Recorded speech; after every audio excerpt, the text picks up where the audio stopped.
Frames देखिए, HTML frames are powerful elements which allow displaying the contents of another HTML document within a web page.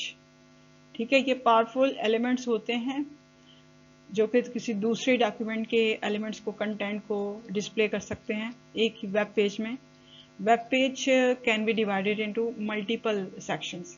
एक web page को हम different section में divide कर सकते हैं और हर सेक्शन में हम सारे कंटेंट को डिफरेंट वे में डिस्प्ले कर सकते हैं। ठीक है, तो इन फ्रेम्स के थ्रू, ठीक है, फ्रेम्स का इस्तेमाल करते हुए, इन फ्रेम का इस्तेमाल करते हुए हम डिफरेंट कंटेंट्स को शो कर सकते हैं, इनका डिस्प्ले कर सकते हैं वेब पेज के ऊपर। सही, तो इसको हम डिफाइन किस टैग के थ्रू करते हैं? फ्रेम। फ्रेम को फ्रेम टैग के थ्रू डिफाइन किया जाता है और src एट्रीब्यूट जो है वो इस्तेमाल होती है कि ये रेफरेंस यूआरएल प्रोवाइड करने के लिए। जैसे किसी दूसरे वेब पेज का हमने लिंक देना है, उसका रेफरेंस देना है, तो यूआरएल यानी कि उस वेबसाइट का एड्रेस, उसको शो करने के लिए, उसको यहाँ पे इंसर्ट करने के लिए हम ये src टैग इस्तेमाल करते हैं ताकि वो वेब पेज इस फ्रेम में डिस्प्ले हो सके। ठीक है, सपोज जैसे कि एट्रीब्यूट है src, वैल्यू क्या है? यूआरएल एड्रेस बताता है किसी दूसरे वेबसाइट का। defines the URL of the page which should be displayed in the frame, जो हम फ्रेम में दिखाना चाह रहे हैं उसका URL डिफाइन करता है ये टैग। फिर नेक्स्ट है कि margin height. Margin height define करती है top and bottom spaces of a frame. एक फ्रेम के ऊपर और नीचे की जो भी मतलब लेयर्स हैं, सेटिंग है, उसमें स्पेस को सेट करना।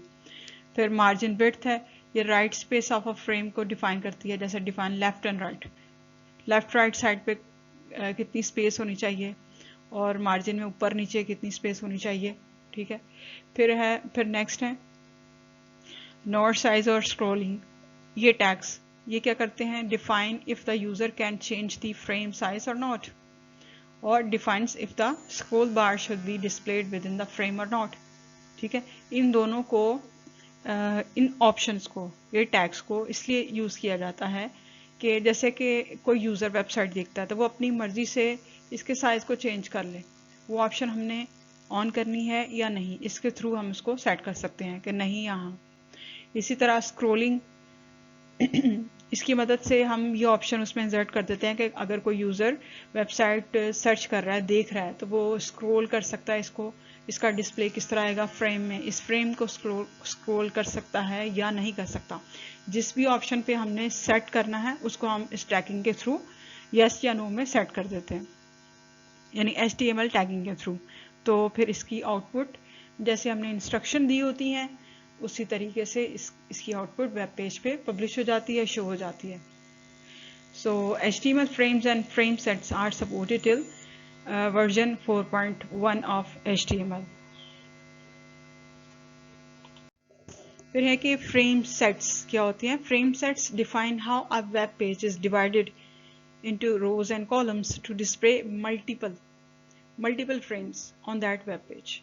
ठीक है, एक वेब पेज के ऊपर बहुत सारे फ्रेम्स को शो करने के लिए, उनको डिस्प्ले करने के लिए जब रोज एंड कॉलम्स में डिवाइड किया जाता है, ठीक है, इसके लिए टैगिंग यूज होती है और it is defined by frame set tag and contains one और मोर फ्रेम टैग्स।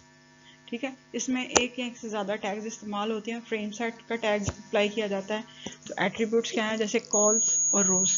कॉल्स की वैल्यू पिक्सल्स या परसेंटेज के हिसाब से इसकी वैल्यू होती है और डिस्क्रिप्शन क्या है कि calls defines the number and size of frame columns. वो जो हम फ्रेम अप्लाई कर रहे हैं या जितने भी सेट्स अप्लाई कर रहे हैं उसके जो कॉलम है उसका साइज वो सेटल करना। और फिर रोज में क्या होता है कि define the number and the size of frame rows, कि उस फ्रेम में जितने रोज हैं उनके नंबर्स को डिफाइन करना, उनको सेटल करना, उनको किस तरह से एंडोस करना है उसके ऊपर वेब पेज पे।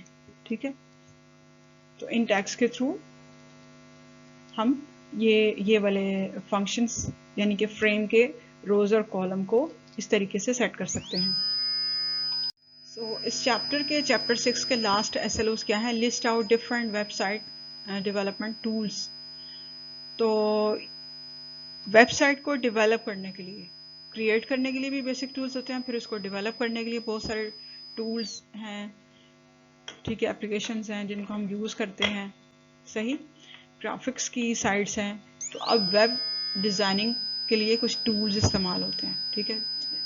तो वेब डेवलपमेंट और डिज़ाइनिंग के लिए जो हम टूल्स इस्तेमाल करते हैं उनमें से जो मेन है वो ये है कि following is the list of some of the tools, कुछ हैं उनमें से जो कि हेल्प करते हैं कि एक वेबसाइट को डिज़ाइन किया जाए, उसको डेवलप किया जाए, किसी वेब पेज को या पूरी की पूरी वेबसाइट को। तो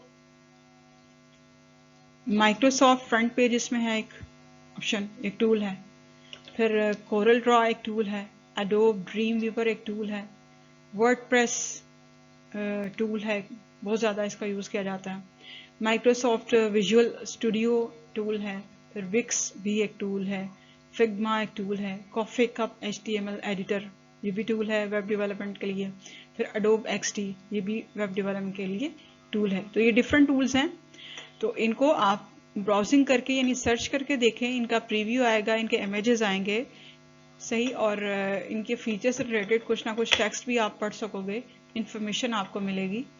तो अगर आपके पास कोई भी टूल मौजूद है या नहीं है, तो जो वेब डेवलपर्स हैं उन कभी आपका चांस हो उनके साथ बैठने का फ्रेंड्स में, टीचर आपको बताएं, तो फिर आप इन टूल्स को देखें, इनका प्रीव्यू देखें कैसे वर्किंग होती है। तो इतने कोई उसमें नहीं, आप खुद भी कंप्यूटर में इनको सर्च करके इनके बारे में इंफॉर्मेशन ले सकते हो। Thank you for listening.